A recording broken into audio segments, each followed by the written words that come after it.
Hello, help me തുടർന്ന YouTube ചാനലിലേക്ക് എല്ലാവർക്കും സ്വാഗതം. ഞാൻ നിങ്ങളുടെ സ്വന്തം ബെൻസി.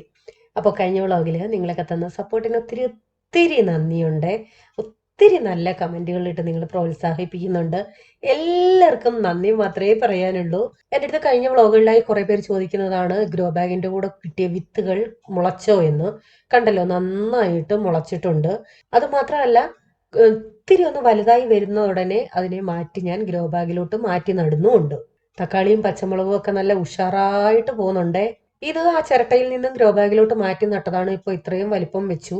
അപ്പൊ പന്തൽ ഞാൻ നേരത്തെ ഇട്ടത് കാണിച്ചായിരുന്നല്ലോ. അതിനുശേഷം വല വേടിച്ചതും അതും കഴിഞ്ഞ വ്ളോഗിൽ കാണിച്ചു. ഇത് ഇങ്ങനെ വലിച്ചു കെട്ടിയിട്ടുണ്ട്.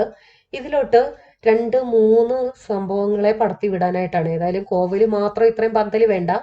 അപ്പോൾ ഓരോ മൂലയ്ക്ക് ഓരോന്ന് വെക്കാമെന്ന് വിചാരിക്കുക. എല്ലാം കൂടെ കൂടി അടിപിടി ഉണ്ടാകുമോന്നും അറിയില്ല. ഉള്ള സ്ഥലത്തെല്ലാം ചെയ്യണമല്ലോ. അപ്പൊ അതെ, ആ നേരത്തെ ഞാൻ കാണിച്ചില്ലേ ഗ്രോ ബാഗിൽ വലുതായിട്ട് നിന്നിരുന്നതിൽ വള്ളി വീശിയ ഇത് ചതുരപ്പയറാണോ നിത്യവഴുതനയാണോ എന്ന് എനിക്കറിയില്ല. അപ്പൊ ചതുരപ്പയർ എന്നുള്ളത് ഞാൻ ജീവിതത്തിൽ ഇതുവരെ കഴിച്ചിട്ടില്ല. ഫേസ്ബുക്കിലെ കൃഷിഭൂമി ഗ്രൂപ്പിലെ ഞാൻ കണ്ടിട്ടുള്ളതിന്റെ ഫോട്ടോ. ഇതിനി മേളോട്ട് കയറി പോകണമെങ്കിൽ ഇത്തിരി ബുദ്ധിമുട്ടുണ്ട് ഇവർക്ക്. കാരണം നല്ല പൊക്കത്തിലല്ലേ പന്തലിട്ടേക്കണേ. ആ കയറി കൂടെ അങ്ങ് കയറി പറ്റണം. അപ്പൊ നിത്യവഴുതനയാണെങ്കിൽ എന്നും ചെറിയ ചെറിയ വഴുതനങ്ങ കിട്ടും. ചതുരപ്പയറാണെങ്കിൽ ശീതകാല പച്ചക്കറിയാണ്. അത് ഒക്ടോബർ നവംബറിലെ പൂക്കത്തുള്ളെന്ന് പറയുന്നു. എന്തായാലും നിക്കട്ടെ. അതെല്ലാം പൂത്തില്ല എന്നുണ്ടെങ്കിൽ അതിന്റെ ഇല എടുത്ത് തോരൻ വെക്കാം. കോവയും നന്നായിട്ട് കയറി പോകുന്നുണ്ട്. ഒരാഴ്ചക്കകം ആള് മേളി പന്തലിലോട്ട് കയറും.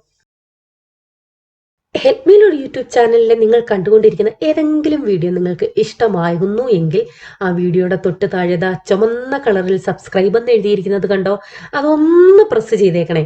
അപ്പോൾ അതിന്റെ തൊട്ടടുത്തൊരു ബെൽ ബട്ടൺ വന്ന കണ്ടില്ലേ, അതുകൂടി പ്രസ് ചെയ്യുമ്പോൾ 3 ഓപ്ഷൻ വരും. അതിൽ ഓൾ എന്നുള്ളതൊന്ന് പ്രസ് ചെയ്താൽ ഞാൻ എപ്പോ വീഡിയോ ഇട്ടാലും നിങ്ങൾക്ക് അതിന്റെ നോട്ടിഫിക്കേഷൻ കിട്ടും. ഓൾറെഡി നിങ്ങൾ സബ്സ്ക്രൈബ് ചെയ്തവരാണെങ്കിൽ കൂടി ഇങ്ങനെ ബെൽ ബട്ടൺ പ്രസ് ചെയ്ത് ഓപ്ഷൻ ഓൾ ആക്കിയിട്ടുണ്ടോ എന്ന് ഒന്ന് ചെക്ക് ചെയ്യണേ.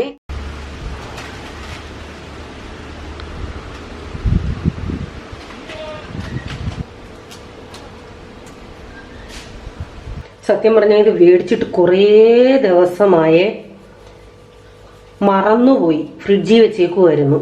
ഇപ്പം അച്ചാർ കുപ്പി കാലിയായപ്പോഴാണ് ഓർക്കുന്നത് ഇങ്ങനൊരു സംഭവം ഇവിടെ ഉണ്ടല്ലോ എന്ന്. കടുകപ്പുളി നാരങ്ങയാണേ. അപ്പൊ ഇതിനെ അച്ചാറിടാം. തൊലി ചെത്തിക്കളഞ്ഞിട്ടാണ് ഞാൻ ഇടുന്നത്. അതായത് ഇൻസ്റ്റന്റ് ആയിട്ട് ഇടുക. അതായത് നമ്മൾ അരിഞ്ഞു ഉപ്പിട്ട് കുറെ നേരം വെക്കുകയോ അങ്ങനെ ഒന്നും ചെയ്യുന്നില്ല. ഇതിപ്പം രാവിലെ അരിഞ്ഞു വെച്ചിട്ട് ബ്രേക്ക്ഫാസ്റ്റ് ഉണ്ടാക്കിയിരുന്ന സമയം വരെ ഉപ്പിട്ടിരിക്കും. അതിനുശേഷം അച്ചാറിടാൻ വേണ്ടിയാണേ. അപ്പം എന്താ, സ്ഥിരമായിട്ട് കാണുന്നവർക്കൊക്കെ അറിയായിരിക്കും, ഇവിടുത്തെ യോസാന് അച്ചാറില്ലാതെ പറ്റത്തില്ല. എന്തിൻ്റെയെങ്കിലും ഇച്ചിരി അച്ചാർ വേണം. ഞാനേ ഇതിൻ്റെ അരി പാകാനായിട്ട് നല്ല വിളഞ്ഞ നാരങ്ങയാണേ. ഇതിനു മുമ്പ് ഞാനൊരു പ്രാവശ്യം വറുത്തരച്ച് കറി വെച്ചില്ലായിരുന്നു. കുറേ മാസങ്ങളായി ഈ നാരങ്ങ കൊണ്ട് തന്നെ. അന്നും നല്ല വിളഞ്ഞതായിരുന്നു. അതിൻ്റെ ഇതുപോലെ അരി ഞാൻ എടുത്ത് വെച്ച് കാണിച്ചായിരുന്നു നിങ്ങളെ. അത് പാകിയതിൽ 2 തൈ എനിക്ക് കിട്ടിയിട്ടുണ്ട്. അതിനി പിരിച്ച് നടണം. ഇതൂടെ പാവി നോക്കാം, പിടിക്കുന്നതൊക്കെ പിടിക്കട്ടെ. നല്ല വിളഞ്ഞ നാരങ്ങയാണേ. ഇതെല്ലാം പാകിയാൽ പിടിക്കണമെന്നൊന്നുമില്ല കേട്ടോ. അന്നും ഇതുപോലെ കുറേ പാവിയിട്ടാണ് എനിക്ക് 2 തൈ കിട്ടിയത്. പണ്ട് എൻ്റെ കുഞ്ഞിലെ എൻ്റെ വീട്ടിൽ ഇതിൻ്റെ മരം ഉണ്ടായിരുന്നു. അയ്യോ, എന്തോരം നാരങ്ങയായിരുന്നെന്നറിയോ. ഇതിൽ കുറച്ച് ഉപ്പിട്ട് വെക്കാം. കുറച്ച് കഴിഞ്ഞിട്ട് അച്ചാറിടാം. അപ്പൊ ഇന്നത്തെ ബ്രേക്ക്ഫാസ്റ്റിനായിട്ട് ആദ്യം കുറച്ച് പൊടികൾ വേണം. ഞാൻ ആദ്യം തന്നെ പറയട്ടെ, ഇതിനകത്ത് ചേർക്കുന്ന ഇൻഗ്രീഡിയൻസ്, ഞാൻ ചേർക്കുന്ന പൊടികളിന് അളവില്ല. നിങ്ങൾക്ക് ഇഷ്ടമുള്ള രീതിയിൽ എത്ര വേണമെങ്കിലും കൂട്ടിയോ കുറച്ചോ എടുക്കാമേ.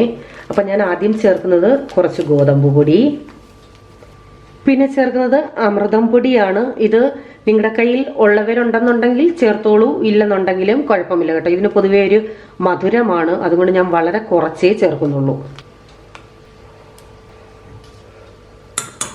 പിന്നെ ഞാൻ എടുക്കുന്നത് ഡിസാനോടെ ഓട്സ് ആണ്. നല്ല രീതിയിൽ ഫൈബറും പ്രോട്ടീനും അടങ്ങിയിട്ടുള്ള ഇൻസ്റ്റന്റ് ഓട്സ് ആണ്. ഈ ഓട്സിനെ കുറിച്ച് ഞാനൊരു കാര്യം പറയട്ടെ. വീട്ടിൽ എൻ്റെ അമ്മയ്ക്ക് ഡയബറ്റിക് ഉണ്ട്. അതുകൊണ്ട് അമ്മ ചിലപ്പോൾ രാവിലെ അല്ലെങ്കിൽ വൈകിട്ട് 2 നേരമൊക്കെ ഓട്സ് ആയിരിക്കും കഴിക്കുന്നത്. നമ്മൾ പൊതുവേ ഈ കടകളിൽ നിന്നും മേടിക്കുന്ന ഓട്സ്, വീട്ടിൽ മേടിക്കുന്ന ഓട്സ് ഏതാണെന്ന് എനിക്കറിയാം, ഞാനത് പറയുന്നില്ല. എല്ലാവർക്കും ഒരുപോലെ ആയിരിക്കണമെന്നില്ലല്ലോ. അപ്പൊ അത് കഴിക്കുമ്പോൾ അമ്മയ്ക്ക് ഭയങ്കര നെഞ്ചരിച്ചിലും, കഴിക്കുന്നത് കണ്ടാൽ കഷ്ടം തോന്നും. ഭയങ്കര ബുദ്ധിമുട്ടിയാണ് അത് കഴിക്കുന്നത്. എങ്കിലും കഴിക്കാതിരിക്കാൻ പറ്റില്ലല്ലോ, ചോറ് കഴിക്കാൻ പറ്റില്ല. അതുകൊണ്ട് തന്നെ ഓട്സ് ഒരു നേരം കഴിക്കണം എന്നുള്ള ചിന്ത കൊണ്ട് അമ്മ കഞ്ഞിയാക്കിയും അതിനകത്ത് ചിലപ്പം നമ്മൾ ചോറിന് വേണ്ടി എന്തൊക്കെ കൂട്ടാനുണ്ടോ അതൊക്കെ ഇട്ടിളക്കി കഴിക്കാറുണ്ട്. ചിലപ്പം പാലൊഴിച്ച് കഴിക്കാറുണ്ട്, അങ്ങനെയൊക്കെ. അപ്പൊ ഞാന് ഇത് കൊണ്ടു കൊടുത്തതിൽ പിന്നെ അമ്മയ്ക്ക് ഭയങ്കര ഇഷ്ടമാണ് ഇത്. അമ്മ പറയുന്നത് എനിക്ക് ഒരു കറിയുടെ ആവശ്യമില്ല, പാലിന്റെ ആവശ്യമില്ല, വെറുതെ ഉപ്പൊഴിച്ച് കുടിക്കാനും ഭയങ്കര ടേസ്റ്റ് ആണെന്ന്. അതുകൊണ്ട് ഇപ്പോ വീട്ടിലും ഓൺലൈൻ വഴി ഇതാണ് അമ്മ യൂസ് ചെയ്യുന്നത്. അപ്പൊ ഞാൻ മേടിച്ച് എന്റെ കയ്യിലുണ്ടെന്നുണ്ടെങ്കിൽ ഞാൻ പോകുമ്പോൾ എപ്പോഴും അമ്മയ്ക്ക് ഇത് കൊണ്ട് കൊടുക്കും. അതല്ലാതെ തീരുമ്പോൾ ഉടനെ അവർ ഓൺലൈൻ ഇതാ മേടിക്കുന്നത്. അപ്പോൾ അങ്ങനെയുള്ളവർ ഒരു പ്രാവശ്യമെങ്കിലും ഇതൊന്ന് ട്രൈ ചെയ്യുക കേട്ടോ. കാരണം അമ്മ എൻ്റെ അടുത്ത് പറഞ്ഞതേ, കാരണം അനുഭവമുള്ളവർ പറയുമ്പോൾ നമുക്ക് അത് നല്ല റിവ്യൂ ആണെന്നുണ്ടെങ്കിൽ പറയണമല്ലോ. അമ്മ എൻ്റെ അടുത്ത് പറഞ്ഞത് മറ്റുള്ള ഓട്സ് ഒക്കെ ഒന്ന് ചൂടാകുമ്പോഴേങ്ങ് കുഴകുഴായിരിക്കും, കഴിക്കാനും തോന്നത്തില്ല, ഭയങ്കര കൊഴുപ്പായിരിക്കും. ഇതിനങ്ങനെ കൊഴുപ്പുമില്ല, നല്ല അരിക്കഞ്ഞി പോലെ, കഞ്ഞി പോലെ കുടിക്കാൻ ഏറ്റവും നല്ലതാണ്. അധികം വേവുമില്ല, കുറച്ച് സമയം കൊണ്ട്. ഇൻസ്റ്റന്റ് ഓട്സ് അല്ലേ, പെട്ടെന്ന് വെന്ത് കിട്ടും 2-3 മിനിറ്റ് കൊണ്ട്. അപ്പോൾ താല്പര്യമുള്ളവർ ഒരു പ്രാവശ്യം ഒന്ന് ട്രൈ ചെയ്ത് നോക്ക്. നമ്മുടെ കടകളിൽ കിട്ടുമോ എന്ന് എനിക്കറിയില്ല കേട്ടോ, ഞാൻ ഓൺലൈൻ വഴിയാണ് മേടിക്കുന്നത്. അപ്പൊ എല്ലാ പ്രാവശ്യവും ഞാൻ ഈ ഓട്സ് എടുക്കുമ്പോൾ ഡിസാനോടെ ഓട്സ് ആണെന്ന് പറയാറുണ്ട്. പക്ഷേ ഇതിപ്പോ അമ്മ പറഞ്ഞത് കൊണ്ട് ഞാൻ പറഞ്ഞതേ ഉള്ളൂ.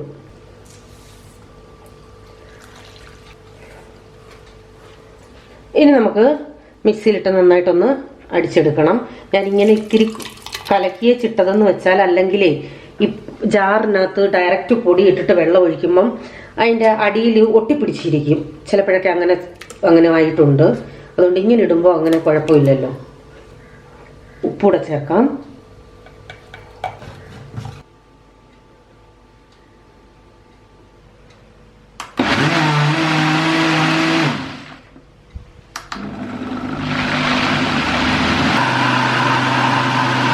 മാവിലേക്ക് ഒഴിച്ചു കൊടുക്കാം. ഞാൻ ചിലപ്പോഴൊക്കെ ഇതിലേക്ക് ഒരു മുട്ടയും ചേർക്കാറുണ്ട്. ഇനി ഇതിലേക്ക് കുറച്ച് സവാള ഉള്ളി, കുറച്ച് ക്യാരറ്റ്, അപ്പോൾ വെജിറ്റബിൾസും നിങ്ങൾക്ക് ഇഷ്ടമുള്ള രീതിയിൽ ചേർക്കാം. ഇതൊന്ന് മിക്സ് ചെയ്യാം. പച്ചമുളക് വേണമെങ്കിൽ പച്ചമുളക് ഇടാം, ഞാനിപ്പോൾ ഇടുന്നില്ല. ഇനി ഇത് കറി ഇല്ലാതെ കഴിക്കാനാണെങ്കിൽ ഇതിൽ നിങ്ങൾക്ക് മസാലകൾ ചേർക്കാം. മുളക് പൊടി ചേർക്കാം, വേണമെന്നുണ്ടെങ്കിൽ ജീരകപ്പൊടി ഇഷ്ടമാണെങ്കിൽ അത് ചേർക്കാം, ഗരം മസാല വേണമെങ്കിൽ ചേർക്കാം, കുരുമുളക് പൊടി വേണമെങ്കിൽ ചേർക്കാം. നമുക്ക് ഇഷ്ടമുള്ള പൊടികൾ എന്ത് വേണമെങ്കിലും ഇതിനകത്ത് ചേർക്കാം. ഞാനിപ്പോൾ ഇത് കറി കൂട്ടിയാണ് കഴിക്കുന്നത്, അതുകൊണ്ട് അങ്ങനെയുള്ള സ്പൈസസ് ഒന്നും ഇത് ചേർക്കുന്നില്ല. അപ്പോൾ ഇത് ഒരു 5 മിനിറ്റ് ഒന്ന് ഇരിക്കട്ടെ. അപ്പോൾ നമുക്ക് ചട്നി ഉണ്ടാക്കാൻ തുടങ്ങാം. അതിനു വേണ്ടി എണ്ണ ഒഴിച്ചു കൊടുക്കാം.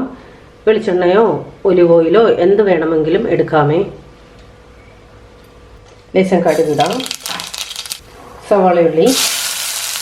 അപ്പോൾ ഈ ചട്നിയെക്കുറിച്ച് പറയുവാണെങ്കിൽ ബോംബെയിലെ സ്ഥിരം ചട്നിയായിരുന്നേ.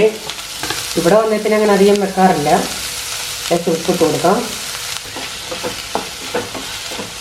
അപ്പം സവാള ഒരു 3/4 ഭാഗം വേണ്ടു. ഇനി ഇതിലേക്ക് തക്കാളി, കുറച്ച് മഞ്ഞൾപ്പൊടി. നിങ്ങൾക്ക് പച്ചമുളക് വേണമെങ്കിൽ ചേർക്കാം, ഞാൻ പച്ചമുളക് ചേർത്തിട്ടില്ല, മുളക് പൊടിയാണ് ചേർക്കുന്നത്. മുളക് പൊടി, എരിയുള്ള മുളക് പൊടിയാണ്. ഗരം മസാല, എന്നിട്ട് കറിവേപ്പില, മല്ലിയില ഇതൊക്കെ ഉണ്ടെങ്കിൽ ചേർത്തോണേ. എനിക്ക് കറിവേപ്പില ദാരിദ്ര്യം ഇവിടെ കൂടുതലാണ്. കേരളത്തിൻ്റെ നാട്ടിൽ വന്നപ്പോഴാണ് കറിവേപ്പില ദാരിദ്ര്യം. ബോംബെ വെച്ച് ഇത്രയും ഇല്ലായിരുന്നു. ഇനി ചെറു തീയിൽ അടച്ചിട്ട് വേവിക്കാം.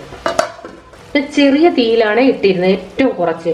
ഇതായിപ്പോൾ ടൊമാറ്റോ ഒക്കെ നന്നായിട്ട് വെന്തു. ഇങ്ങനെ ഇളക്കി കൊടുക്കാം. ഒരു തുള്ളി പോലും വെള്ളം നമ്മൾ ചേർത്തിട്ടില്ല, ആ തക്കാളിയുടെ വെള്ളം ഇറങ്ങിയതാണ്. ഞാൻ സാധാരണ കുറച്ച് വെളുത്തുള്ളി, ഇഞ്ചിയൊക്കെ ആദ്യം ഇട്ടിട്ട ശേഷമാണ് സവോളയൊക്കെ ഇട്ട് ചെയ്യുന്നത്. അങ്ങനെ ചെയ്താൽ കുറച്ചുകൂടി ടേസ്റ്റ് കിട്ടും. അത്യാവശ്യം നല്ല എരിയുണ്ട്. കിറ്റിനകത്ത് കിട്ടുന്ന എരിയപ്പൊടിയാണ്. അപ്പോൾ അതാ നമ്മുടെ ചട്നി റെഡിയായി. അപ്പോൾ ഇനി നമുക്ക് ദോശ ചുട്ടെടുക്കാം.